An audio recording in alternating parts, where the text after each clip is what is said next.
প্রেমে নীল কাব্য লিখেছেন নরেন কবির তৃষা। পর্ব সংখ্যা 43। আপনাদের সাথে আমি আছি জান্নাতুল ফেরদৌস মনি। সাদা প্রাণচঞ্চলতায় বিরাজমান হক ম্যানশনে আজকাল নির্জীব স্থবিরতার রাজত্ব কায়েম হয়েছে। নিস্তবতায় মুড়ি থাকে সর্বদা সেথায়, কারণ সমগ্র বাড়ির প্রফুল্লতায় প্রাণ ভোমরাটি যে অনুপস্থিত। তিহির হাসির কলকতনে দেওয়ালগুলো একসময় প্রাণবন্ত হয়ে উঠত, আজ তারা কেবল পাথরের ন্যায় দাঁড়িয়ে রয়েছে। বাড়ির লোকমুখের দিকে তাকানো যায় না, সবার চোখে মুখে একরাশ মেঘ জমে আছে ভারী হয়ে। ম্যানশনের সবার দিন কাটে বিমর্ষ, সবচেয়ে করুণ কাটে তিহুর দাদা আর দাদির। বার্ধক্যের ভারে নুয়ে নত যেন হয়েছে দম্পতি। নুরুজ্জামান হক কয়েকদিন ধরে বিছানা ছেড়ে ওঠেননি। তিনি মানুষটা বরাবরই শক্ত ধাঁচের ছিলেন, কিন্তু এ কদিনই তিনি যেন 10 বছরের বয়স বাড়িয়ে ফেলেছে। নিস্তব্ধতা গ্রাস করছে প্রত্যেকটি মানুষকে। তাজহির ইদানিং বাড়িতে ফেরে সন্ধ্যার পর স্কুল কোচিংয়ের নাম করে দিব্য এই ভরাক্রান্ত পরিবেশ থেকে পালিয়ে বেড়াচ্ছে সে। নাতি নাতনিদের এমন বিচ্ছেদ কিছুতে মেনে নিতে পারছে না নুরুজ্জামান হক। এক প্রকার বাধ্য হয়ে তিনি আজ 2 ছেলেকে ডেকে পাঠিয়েছেন। সন্ধ্যার পর কিছুটা রওশদ হক ও নিহাল হক বাবার অনুমতিক্রমে রুমে প্রবেশ করে। কিছু বলবেন আব্বা?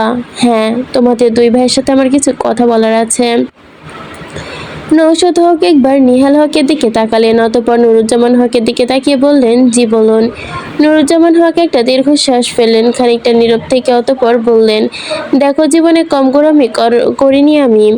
যার ভেতর সবচেয়ে বড় গোঁড়ামি ছিল নফেল আর রৌশন আরার সম্পর্ক মেনে না নেওয়া। এখন আমি এই জীবনের অস্তিত্ব ক্ষমে এসে পৌঁছে গেছি, কিন্তু গৌরমী সেই আগের মতোই। কিন্তু আমার পুতুলকে একটিবারের জন্য আমার সামনে নিয়ে আসো তোমরা। তোমাদের আমার অবস্থাও ভালো না। শুনেছি আমার নফেলও নাকি এক রাজপুত্র আর রাজকন্যা জন্ম দিয়েছে। তাদেরকেও একটিবারের জন্য দেখতে চাই আমরা। বাবার এই আকুতিপূর্ণ কণ্ঠে যেন নরম হলো নওশাদ হক ও নিহাল হক। বলা বাহুল্য, তিহু যেদিন ওইভাবে বেরিয়ে যায়, কোনোভাবে অপরাধবোধ থেকেই যেন আটকে পড়ে গেছিল নিহাল হক আর নওশাদ হক। নিজেদের সর্বোচ্চ বন্ধুকে দেখার পর থেকে আর কোনো ক্ষোভ ভিতরে ধরে রাখতে পারেনি তারা দুজনেই সম্মতিসূচক মাথা নাড়িয়ে বললেন, আচ্ছা বাবা, যত দ্রুত সম্ভব ব্যবস্থা করছি। নুরুজ্জামান হক তাড়াতাড়ি কণ্ঠে বললেন, যত জলদি সম্ভব। নওশাদ হক নিহাল হক দুজনের সম্মতিসূচক মাথা নাড়ালেন, জি আব্বা। জুলাইয়ের 20 তারিখ, নির্বাচনী দিন। আজ শহরের রাজপথে রোদেলা এক টুকরো অন্যরকম কিছু খেলা করছে। ভোট কেন্দ্রগুলোর সামনে মানুষের মেলা। নীলের বিশ্বস্ত কর্মীরা প্রতিটি বুথে পোলিং এজেন্ট হিসেবে শক্ত হয়ে বসে আছে, তাদের দৃঢ় দৃষ্টি যেন বাতাসের গতিবিধিও নিয়ন্ত্রণে তৎপর। এদিকে সকাল থেকে খানমহলে সাজ রব, তবে এই সাজসজ্জা বিদ্যমান উৎসবের আমেজহীন টানটানা উত্তেজনা বহন করছে সকলের মাঝে। নীলের বাবা বর্ষীয় নেতা সঙ্গে বর্তমান এমপি আজ অনেকটা নির্লিপ্ত থাকার চেষ্টা করে। তার অভিজ্ঞ চোখজোড়া বারবার জানালার বাইরে তাকাচ্ছে। ছেলের প্রথম নির্বাচনী লড়াইয়ে সিংহের উত্তরাধিকারী আজ নিজের কর্তৃত্ব বুঝে নিবে মাঠে নেমেছে তার গর্বেই। পাশাপাশি দুশ্চিন্তায় পরিমাণও যেন কোনো অংশে কম নয়। বাদবাকি কেন্দ্রগুলো পরিক্রমায় শেষ। দুপুরের দিকে নীল যখন একটি কেন্দ্রে এসে নামলো, মুহূর্তেই চারপাশে স্লোগানে ফেটে পড়ল। পরিবেশটা সামাল দিতে সেই কেন্দ্রটা প্রদক্ষিণে তৎপর হলো প্রতিটি বুথ। ভেতরে গিয়ে পোলিং এজেন্টের সাথে কথা বলল, কোথাও কোনো অনিয়ম হচ্ছে কিনা খতিয়ে দেখলো। নীল হাসি মুখে এক প্রো করে হাত ধরে কুশল বিনিময় ধরল। তার এই নম্রতা ও দায়িত্ববোধ দেখে উপস্থিত সবাই মুগ্ধ। এক নজর জনদরদি নেতার পূর্ণ প্রতিচ্ছবি যেন ফুটে উঠেছে তার অবয়কে। কেন্দ্রে শেষ সীমান্ত ঘেঁষে হারছে নীল আর তার দলবল। উদ্দেশ্য যেন কোনো রকমে বিশৃঙ্খলতা রোধ করা। এই কেন্দ্রের শেষ প্রদক্ষিণ এটাই। এরপর নীল রওনা হবে অপর দিকের উদ্দেশ্যে। চারদিকে হট্টগোলের মাঝে হঠাৎ আয়াজের ষষ্ঠেন্দ্র জানান দিল বিজাতীয় এক বিপদের। ঠিক পাশের আধভাঙা দালানের জানালার কাঁচ ভেদ করে এক চিকচিকে ধাতব নলের ঝিলিক আয়াজের চোখে বিঁধল। দেখল কালো একটা নল স্থির পদক্ষেপে লক্ষ্য ভেদ করতে চাইছে নীলের বুক বরাবর। আয়াজের হৃৎপিণ্ড থমকে গেল মুহূর্তেই। সে আর্তনাদ করে উঠল, স্যার সরে যান। মুহূর্তে ভগ্নাংশ টিগার টেপের শব্দে বাতাসের বুক চিরে ক্ষিপ্ত বেগে সিসার বুলেট ধেয়ে আসে একসাথে। ঘটল এক অঘটন। নীলের কিছু হতে বুঝে ওঠার আগে আয়াত সর্বশক্তি দিয়ে তাকে ধাক্কা দিয়ে ফেলে দিল। লক্ষ্য ছিল নীলের হৃৎপিণ্ড, কিন্তু লক্ষ্য ভ্রষ্ট হয়ে বুলেট গিয়ে বিঁধল আয়াজের বাহু আর পিঞ্জারার ঠিক মাঝখানে। ঠা ঠা ঠা পরপর 3টি বজ্রঘাতে নেয় শব্দ। নীল ছিটকে পড়ে পাথরের জমিতে, কিন্তু কানে এলো এক যন্ত্রকাতর আর্তনাদ। ধরফরিয়ে উঠল সামান্যটা। আয়াজের ভরসা হারিয়ে তৎক্ষণে মাটিতে লুটিয়ে পড়েছে। তার কাঁধের নিচে সাদা শার্টটা মুহূর্তে টকটকে লাল রঙে রঞ্জিত হয়েছে। নীল চিৎকার করে উঠল, আয়াজ! চারপাশে তখন হুলস্থুল পড়ে গেছে। কর্মীরা ছুটে আসছে নিরাপত্তায় পজিশন দিতেই, কিন্তু নীলের চোখে কেবল আয়াজের রক্ত ভেজা শরীর। এ কেমন অঘটন হলো? নীল তো প্রস্তুত ছিল, কেননা প্রতিটি নির্বাচনে সাধারণ ঘটনা এটা, কিন্তু এমন অনাকাঙ্ক্ষিত মুহূর্তের জন্য প্রস্তুত ছিল না সে মোটেও। নীল পাগলের মতো চিৎকার করে আয়াজকে জাপটে ধরে। তার দুহাতে এখন আয়াজের গরম রক্ত। নীলের গলার শিরাগুলো ফুলে উঠেছে, চোখ দুটো রক্তবর্ণ। গাড়ি বের কর, জলদি গাড়ি বের কর। আয়াজ চোখ খোল, আমার দিকে তাকা। আয়াজের ঠোঁটের কোণে এক চিলতে মুচকি হাসি খেলে গেল। আপনি ঠিক আছেন স্যার? কতটুকু শেষ করতে যাচ্ছে চোখের পাতা ভারী হয়ে আসে। নীল তখন হিতাহিত জ্ঞান শূন্য। পাশে থাকা কর্মীদের ওপর গর্জে উঠে বলে, দাঁড়িয়ে তামাশা দেখছিস কেন তোরা? কুলাঙ্গারের দল, তাড়াতাড়ি ধর ওকে। ওই দালান থেকে কে গুলি করেছে জানতে চাই আমি। মুহূর্তেই মধ্যে পুরো এলাকা যেন রণক্ষেত্রে পরিণত হলো। আয়াজকে গাড়িতে তুলল নীল। ড্রাইভারকে হুঙ্কার দিয়ে বলল, হাসপাতাল 5 মিনিটের মধ্যে পৌঁছাতে চাই, না হলে তোর কপালে শনি আছে। আসিফ গাড়িতে সর্বোচ্চ গতি তুলল। ঝড়ো হাওয়ার বেগে ছুটে গেল হাসপাতালের উদ্দেশ্যে। রক্ত ভেজা পাঞ্জাবি নিয়ে নীল হাসপাতাল করিডোর দিয়ে স্ট্রেচারের সাথে দৌড়াচ্ছে। মনে হচ্ছে সময় যেন থমকে গেছে। নাসরা দ্রুত এসে স্ট্রেচারটাকে নীলের হাত থেকে সরিয়ে নিয়ে আয়াজকে প্রবেশ করল অপারেশন থিয়েটারে। কিছুক্ষণ বাদে অপারেশন থিয়েটারে লাল বাতি জ্বলে উঠল। নীল ধপ করে করিডোরের চেয়ারে বসে পড়ল। তার 2 হাত ভর্তি রক্ত লেগে আছে। রক্তের দিকে তাকিয়ে জ্বলে উঠল তার চোখ দুটো। অপারেশন থিয়েটারের বাইরের করিডোরে যেন এক জনহীন মরুপ্রান্ত। দেওয়ালে টাঙানো ঘড়িটাও টিকটিক শব্দ করছে, যেন তা শব্দ না, নীলের হৃদয়ের হাতুড়ি পেটা করছে কেউ। ওয়ালিদ খান ধীর পায়ে ছেলের সামনে এসে দাঁড়ায়। ছেলের গায়ে রক্তমাখা পাঞ্জাবি দেখে বুকটা কেঁপে ওঠে ওনার। এমন কোনো ঘটনা তার কাছে দুর্বোধ্য, বিশেষত নির্বাচনের দিনে। কত শত প্রিয় অনুচর সে হারিয়েছে। খানিক বাদে উঠে দরজা খুলে ডাক্তার বেরিয়ে এলেন। সবার উৎকণ্ঠা হারিয়ে নীল বিদ্যুৎ বেগে উঠে দাঁড়ালো। ডাক্তার আয়াজ কেমন আছে? ডাক্তার মাস্কটা নামালেন। তার ক্লান্ত চোখে মুখে আশার আলো জ্বলছে না। তিনি বললেন, বুলেটটা বের করা হয়েছে, কিন্তু রক্তক্ষরণ অনেক বেশি, তাই জ্ঞান ফেরা না অবধিও কিছু বলা যাচ্ছে না। বলে সে দ্রুত পদচারণে হাসপাতাল ত্যাগ করলো। পেছন থেকে পড়ে রইল স্বজনদের আকুলতা আর অপারেশন থিয়েটারের সেই নিস্তব্ধ লালবাতি। না, তখন থেকেই ফুপিয়ে চলেছে নাহা। কাঁদতে কাঁদতে মেয়েটা চোখ মুখ লাল হয়ে গেছে। তিহু বিমর্ষ দৃষ্টিতে কন্দনরত নাহার পানে। অতঃপর এগিয়ে এসে স্বর্ণপণে নাহার কাঁপতে থাকা হাত ধরল। তাকে লোকচুর আড়ালে এক নির্জন করে নিয়ে গেল। নাহার 2 হাত চেপে ধরে স্নিগ্ধ কণ্ঠে বলল, কান্না করো না নাহা। তুমি এতটা ভেঙে পড়লে কিভাবে চলবে বলো? দেখো আয়াজ ভাইয়ের কিচ্ছু হবে না। নাহা তখন হিতাহিত জ্ঞান শূন্য। তিহুর বুকে মুখ লুকিয়ে ডুকরে কেঁদে ওঠে, আই লাভ হিম বৌমনি, I really love him. I can't live without him. বৌমনি, I can't. তিহু নাহার মাথায় হাত বুলিয়ে দিতে দিতে বলল। ভালোবাসার এই অকপট স্বীকারোক্তি তাকে স্তব্ধ করে দিল যেন। মানুষের জীবন কত বিচিত্র। এই মরণপণ যুদ্ধের মধ্য দিয়েও প্রেমের এই চোরাবালি নিঃশব্দে জেগে ওঠে। নিস্তব্ধ রজনী। কিছুক্ষণ আগে রিটার্নিং অফিসার আনুষ্ঠানিকভাবে চূড়ান্ত ফলাফল ঘোষণা করেছেন। বিপুল ব্যবধানে জয়ী হয়েছে তরুণ নেতা ওয়াহাজ খান নীল। হাজার হাজার সমর্থক উল্লাসে ফেটে পড়ছে স্লোগানে মুখরিত আকাশ বাতাস। নীলের বাড়ির সামনে তখন তিল ধরার জায়গা নেই। আবির আর ফুলের মালায় ছেয়ে গেছে চারপাশটা। ইতিমধ্যে এসেছে আরেকটি সুখবর। আয়াজের জ্ঞান ফিরেছে। ঘণ্টাখানেক আগে বর্তমানে সংখ্যামুক্ত সে। খানমহলে বর্তমানে খুশির আমেজ। অন্তর্মহলে এক বিচিত্র শান্তি সমাহিত বিরাজ করছে। বাহিরে সেই কোলাহল যেন সুগম্ভীর অট্টালিকায় দাঁড়িয়ে সে মস্তক অনবরত প্রস্থান করেছে। ওয়ালিদ খান ড্রয়িং রুমে এক চওড়া সোফায় হেলান দিয়ে বসে। তার আনমনে আজ এক অকান্ত প্রশান্তির গৌরব। দীর্ঘ রাজনীতির কণ্টকধারী পথে তিনি যে মহিরূপ রূপয়িত না হওয়া এখন অনেকটা শান্ত আয়াজের আশঙ্কামুক্ত সংবাদ যেন তার মরুভূমিতে এক পাশলা শ্রাবণধারার বর্ষণে ন্যায় পতিত হয়েছে।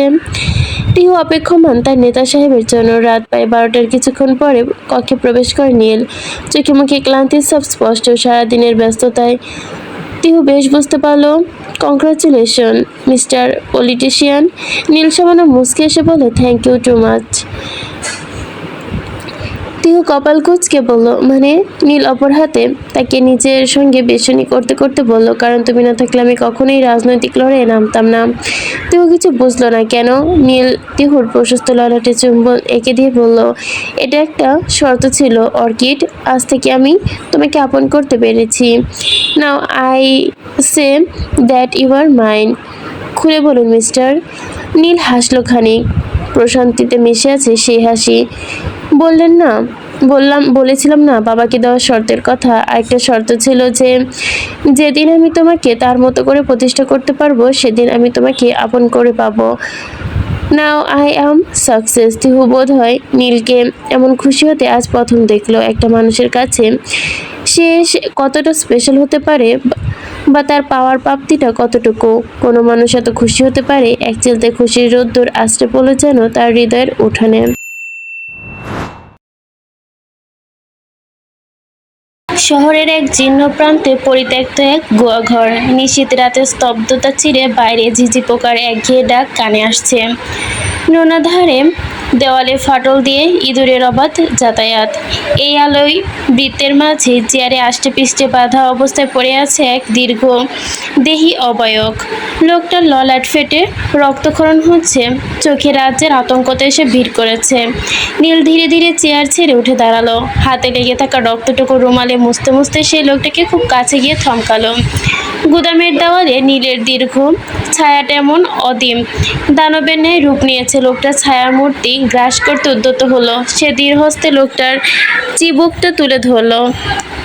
তার দু চোখে তখন হিমশীতল শূন্যতা, যেন কোনো অতল গহ্বর। শান্ত কিছু পরিত্যক্ত ধারালো গলায় সে প্রশ্ন করে, কে পাঠিয়েছিল তোকে? তৎক্ষণাৎ জবাব ভাসল, অমানসিক নির্যাতনের শিকার হওয়া। লোকটার বিবেক বিবেচনা লোপ পেয়েছে সব। বর্তমানে উদ্দেশ্য প্রাণে বেঁচে থাকাটা। কাঁপা কাঁপা কণ্ঠে অস্ফুট স্বরে সে বলল, জালাল করিম। জালাল করিম আমাকে টাকা দিয়েছিল। ক্ষিপ্ত বেগে তাচ্ছিল্যের সহিত হাসল নীল। লোকটার চিবুক যেন এক লহমায় ছুঁড়ে মারল। সে খুব ভালো করেই জানতো এই কাজটা জালাল করিমেরই কাজ, তবুও নিশ্চিত হতে এত আয়োজন। নীলের মস্তিষ্ক আর কোনো নির্দেশনা নিল না। চোখের মনি এক মুহূর্তের জন্য জ্বলে উঠল তার। ক্রোধে জ্বলে শক্ত হলো যেন। হাতে রিভলভারটা এক ঝাটকায় লোকটার কপালে স্পর্শ করালো। লোকটা তখন পানের ভয় ফুঁপিয়ে ওঠে। মৃত্যুর এই শীতল পরশ যেন চারপাশে অনুভব করলো সে। আদনান, ইফাজ, আবির, আদিব মূর্তি ন্যায় দাঁড়িয়ে আছে, প্রস্তুত নিয়েছে কোনো এক বিভৎস মুহূর্তের। নীল ট্রিগারে আঙুল রাখলো। ঠিক সেই মুহূর্তে ওর মনের কোণে ভেসে উঠল একখানা স্নিগ্ধ মুখশ্রী, শিউলি ফুলের মতোই পবিত্র, ভোরের শিশিরের মতোই নির্মল একজোড়া চোখ। নীল একটা দীর্ঘশ্বাস ফেলে রিভলভারটা নামিয়ে নিল। লোকটার অবায়ক হতে দূরের দিকে তাকিয়ে ঘরের কোণে ছায়ার মতোই দাঁড়িয়ে থাকা আদনান আর ইফাজকে পরপরের দিকে তাকালো। তাদের চোখে বিস্ময়। নীল যেন এভাবেই মাঝপথে থেমে যেতে পারে তা তাদের কল্পনাতীত। ইফাজ এগিয়ে এসে নীলের পাশে দাঁড়ালো। স্মিত কণ্ঠে বলল, ভাই। নীল রিভলভারটি ইফাজের হাতে দিয়ে বলল, এই জানোয়ারকে টুকরো টুকরো করে কাল নদীতে ভাসিয়ে দিবি। কিন্তু ভাই আপনি? নীল রক্তাক্ত হাতটা রোমালে মুছে ছুঁড়ে ফেললো তা। সে হাতে আমি আমার পবিত্র ফুলটাকে ছুঁই। সে হাতে আমি চাই না কোনো পাপিষ্টের রক্ত ছোঁয়াতে। গোদাম ঘরে সেই গুমট পরিবেশটায় নীলের কথাটুকু যেন এক দৈবিকতা নেই প্রতিধ্বনিত হলো। সবাই যখন তার দিকে বিস্মরিত দৃষ্টিতে চেয়ে, তখন নীল এক মুহূর্ত সেখানে না দাঁড়িয়ে ধীর পায়ে বাহিরে বেরিয়ে যায়। আকাশটা আজ যেন অকারণে এক টুকরো বেশি প্রসন্ন। মেঘের দল সমাহিত হয়ে ছুটে আসছে বলেই তপ্ত রোদের চারপাশটা ঝলমল করছে। স্নিগ্ধ সেই রোদ্দুরের ধরনের খানিকটুকু মলিনতা যেন মুছে গিয়েছে। আমন্ত্রিত অতিথিদের বেশিরভাগই সবাই রাজনৈতিক ব্যক্তিবর্গ। ঘরোয়াভাবে আয়োজন করা হয়েছে আজ আরম্ভপ্রিয়দের নিয়েই। বাড়ির বিশাল ফটক থেকে অন্দরমহল পর্যন্ত সবখানে ব্যস্ততার ছোঁয়া।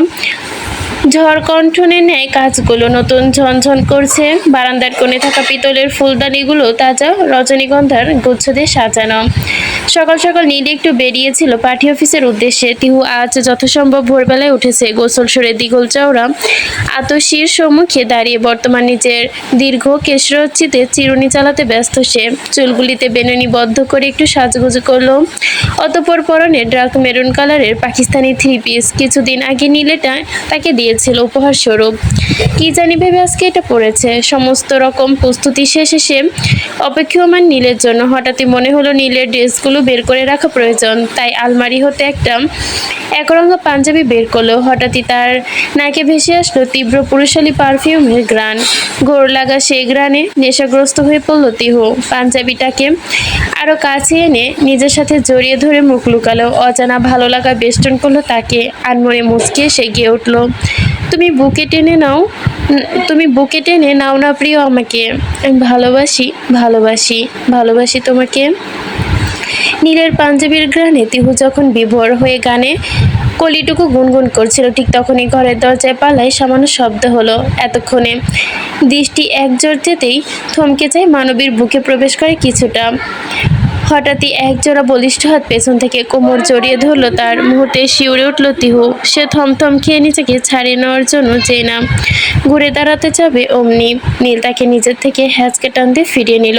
অপ্রস্তুত তিহু ভরকিয়ে গেল কিছুটা। তিহুর কপালে আবদ্ধ চুলগুচ্ছগুলো এসে পড়েছে। তার ডাগর ডাগর চোখ দুটো তখন বিস্ময় আবেশে নীলের চোখে স্থির।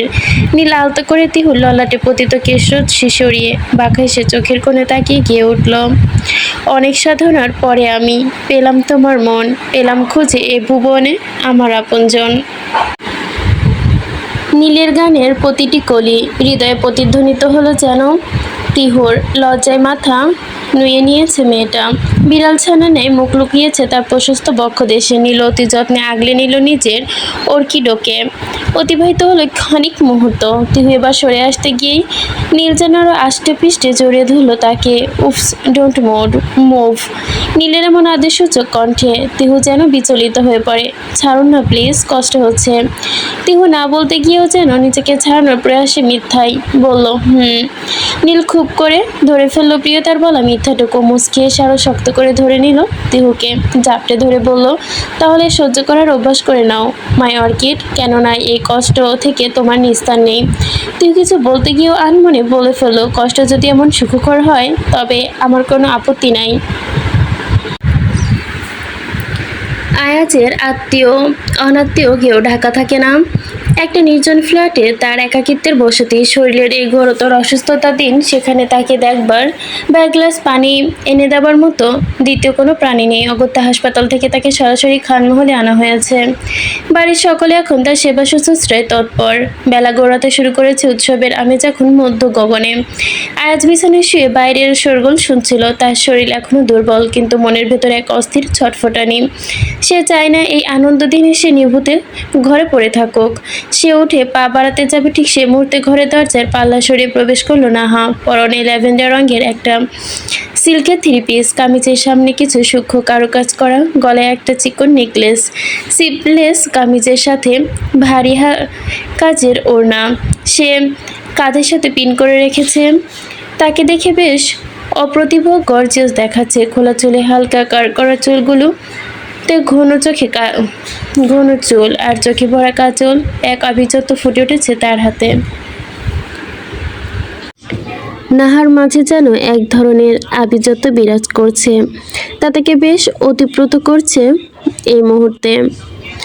তার এক বাটি গরম স্যুপ আর ওষুধ হাতে নিয়ে আয়াজ উঠে বসতে দেখে সে ভুরু কুঁচকে শাসনের সুরে বলে বসলো, এই যে মিস্টার পেশেন্ট, আপনি আবার ধস্তাধস্তি শুরু করছেন কেন? আপনার এখন একদম বিশ্রাম নেওয়ার কথা। আয়াজ নিজের অজান্তে এতক্ষণ যাবৎ মুগ্ধ দৃষ্টিতে চেয়ে থাকলেও নাহার এমন কথায় যেন হঠাৎই ক্ষীণ দৃষ্টিতে ফিরল তার সম্বিত। আপনি এখানে? না। নাহা সুপের বাটিটা বেডসাইড টেবিলের ওপর রাখতে রাখতে বলল, হ্যাঁ আমি। সবাই ভীষণ ব্যস্ত। আর আপনি নিশ্চিত ওষুধ খাননি এই জন্য। আয়াজ শার্টের হাতাটা ঠিক করতে করতে বলল, আপনার জন্য একটা উদ্বিগ্ন হওয়ার জন্য ধন্যবাদ আপনাকে, কিন্তু আমার মনে হয় আপনার নিচে যাওয়া প্রয়োজন। বাড়ির মেয়ে হয়ে অনুষ্ঠানে না থাকাটা বড্ড বেমানান। নাহা বুড়ো বলল, আপনি আপনার থেকে কত বছরের বড় মিস্টার? নাহার এমন প্রশ্নে যেন ভুরু জোরালো আয়াজ। মেয়েটাকে দেখে বোঝা যাচ্ছে বয়সে কম হলেও 5 বছরের ছোট হবে আয়াজের। এদিকে তার এমন চেয়েও ভাব দেখে না ভুরু কোচকায়। বলুন বলুন, আপনি কেন বড় হবেন? বড় তো আমি। তার কথা শেষ হতেই যেন আগে নে খপ করে কতটুকু ধরে ফেললো নাহা। তাহলে আপনি কেন আমাকে আপনি বলছেন? হ্যাঁ, তা তো হয় আমি আপনার দাদির বয়সী। আজ বিমর্ষ দৃষ্টে চেয়ে রইল নাহারের রূপকথায়। নাহা আপু, তোমাকে মা সাহেবা ডাকছে। নাহার মায়ের নামটা কর্ণগোচর হতেই চটজলদি কণ্ঠে সে বলে উঠল পিছু ফিরে, তুই যা, আমি আসছি। পেছন থেকে বাড়ির কাজের লোক এসেছিল তাকে ডাকতে। মেয়েটা চলে যেতে নাহার রুম থেকে প্রস্থান করার পূর্বে আয়াজকে উদ্দেশ্য করে ফিরে সতর্ক কণ্ঠে বলল, স্যুপটা খেয়ে ওষুধ খেয়ে তবেই নিচে আসবেন। বলে দ্রুত পায়ে প্রস্থান করলো সে। আয়াজ মুগ্ধ দৃষ্টে তাকালো তার প্রস্থান পথের দিকে। অচেনা কারণে ঠোঁটের কোণে ভেসে উঠল মুচকি হাসির রেখা। রফিনের বাচ্চা! মাহা চিৎকার করে উঠল। সেই তখন থেকে আয়নার সামনে দাঁড়িয়ে অনবদ্র হাত চালাচ্ছে, কিন্তু চুলের বেনুনি যেন আজ অবধি হয়েই উঠেছে, কিছুতেই মনোপ্রত হচ্ছে না। তার উপর রফিন এমন হেয়ালিপূর্ণ কথায় মেজাজ সপ্তম আকাশে চড়ে গেছে তার। এদিকে তার এমন রাগান্বিত কণ্ঠে রফিন মুচকি এসে বলল, বাচ্চা হয়নি এখনো জানে মন, বাট তুমি চাইলে হতে পা। তাকে কথা শেষ করতে না দিয়ে আরেকবার চিৎকার করে বসে, চুপ করো তুমি। মাহার এমন তপ্ত কণ্ঠে রফিন দীর্ঘশ্বাস ফেলল, অসহায় কণ্ঠে বলল, বিগত 1 ঘন্টা যাবত চুপ করে বসে আছি। আরও কিছুক্ষণ চুপ করে থাকো। কতক্ষণ ম্যাডাম? যতক্ষণ আর চুল বাঁধা শেষ করছি। এজন্যই তো আমি বলছি আমি এসে বেঁধে দেই, না হয় ফ্ল্যাটের নিচে গিয়ে চাচারা যেভাবে আমার দিকে তাকাচ্ছে। তার এমন কথা হেসে ফেলে মাহা। প্রস্তুত হয় সম্পূর্ণ। তাও রফিনকে জ্বালানোর জন্যই এতটা দেরি করেছিল সে। হঠাৎই কারো পদচারণার শব্দে এক ঝংকার মুহূর্তে আসলো সে।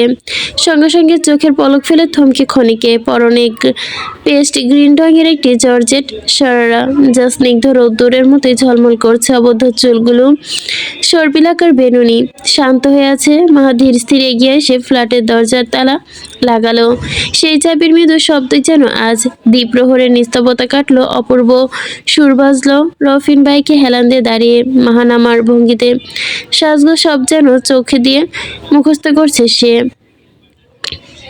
মাহা এগিয়ে আসতে আসতে কিছুটা হেসে বলল, looking like a fresh tulip my love line. Maha ঠোঁট উল্টে কৃত্রিম বিরক্তি নিয়ে বলল, বড্ড কথা বলছো তুমি, চলো এখন, এমনিতেই দেরি হয়ে গেছে অনেক।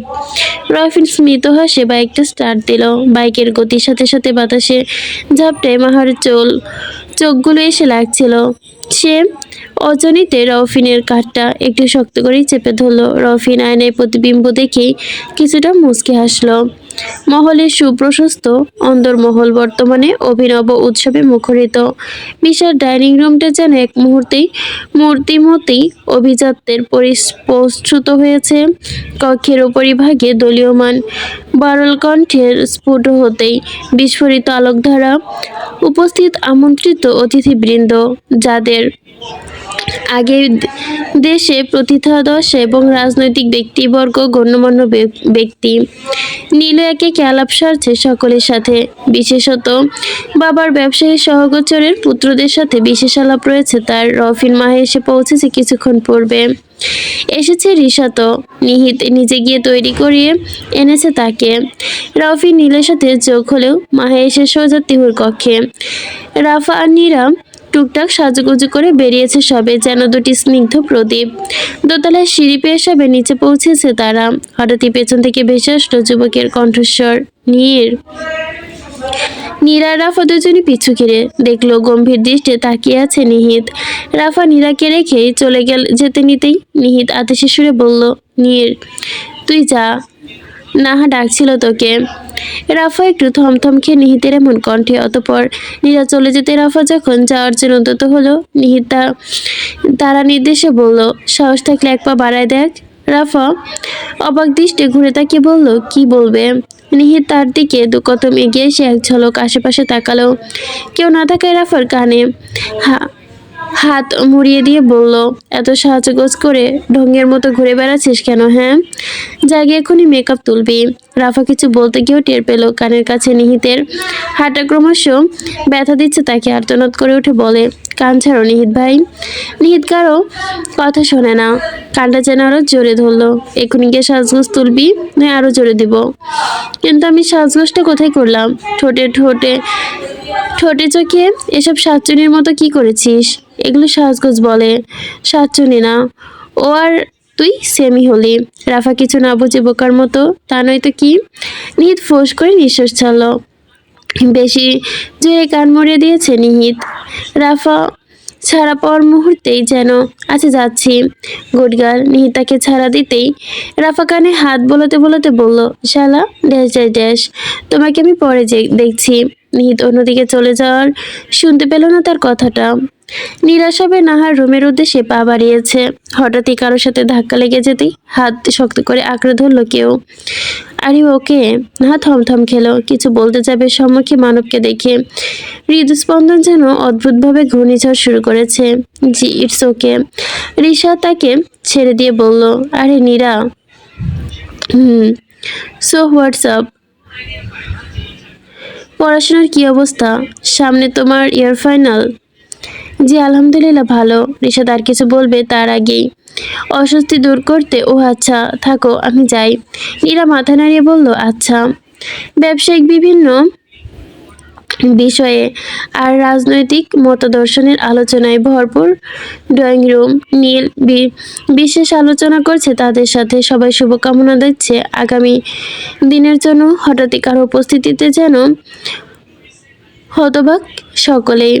হঠাৎ সেখানে উপস্থিত হলো তিহু। ডাক মেরুন রঙের সেই বাসনের এক স্বর্গীয় অপসরা লাগছে তাকে, অথচ ললাটে এক সুদীপ্তের তেজ। পূর্ব পরিচয় খাতিরে উপস্থিত সকলেই পরিবারের সকলেই চিনে তিহু সম্পর্কে। বাড়ির অপরিচিত বা বাহিরের মানুষগুলো অবজ্ঞ এখনো। হঠাৎই তাদের মধ্য থেকে কেউ একজন বলল, হয়েছি। সেখানকার চঞ্চল মুহূর্তে এক গভীর স্তব্ধতার রূপ নিল। জিজ্ঞাসু একজোড়া নয়ন, বরং উপস্থিত প্রতিটি মানুষের দৃষ্টি তখন তিহুর পানে নিবদ্ধ। তিহুর ললাটে ঈর্ষদ সংকোচ এবং একচিলতে জড়তা কাজ করছে। এক অসংখ্য চোখে দৃষ্টি যেন তার ভেতরেই বষ্টিত। হঠাৎই নীরবতা ঘুচিয়ে আসলো নীলের ভরাট কণ্ঠস্বর, she is my wife, Mrs Wahaj Khan Neel. মুহূর্তে যেন বিস্ফোরিত হলো কোথাও। সকলে হতবাক দৃষ্টিতে চেয়ে রইল নীলের দিকে। নীল এগিয়ে গিয়ে তিহুর পাশে দাঁড়িয়েতেই তার নিজের বাহু দ্বারা আঁকড়ে ধরে। She is Nurain Haque Tihu, and my beloved life wife Mrs Nurain Wahaj Khan. সকলেই বাকরুদ্ধ। নীল বিয়ে করলো কবে? তখনই পাশ থেকে ওয়ালিদ খান বললেন, কিছুদিন আগে। একটা বিশেষ কারণে এটা আমরা প্রকাশ করিনি, তবে ইনশাল্লাহ কিছুদিনের মধ্যে আনুষ্ঠানিকভাবে খানবাড়ির বইয়ের মর্যাদা দেওয়া হবে তাকে। সকলে বিস্ময় হলেও নীলের সেই দ্বীপটি যেন তিহু হৃদয়ে এক আকস্মিক শ্রাবণধারা নামিয়ে দিল। লজ্জায় রক্তিমাভা তার কপল খেলে গেলেও অন্তরের গভীরে এক পরম নির্ভরতার আনন্দ তাকে যেন অপূর্ব গাম্ভীর্য দান করল। জীবনের এই কঙ্কটকীর্ণ পথে সে আজ একলা নয়, বরং প্রিয়তমের পার্শ্ববর্তিনী এক অর্ধাঙ্গিনী। এই বোধটুকু তাকে এক নিমিষেই পৃথিবীর সব থেকে ভাগ্যবতী ও শক্তিময়ী হিসেবে প্রতিষ্ঠিত করবে।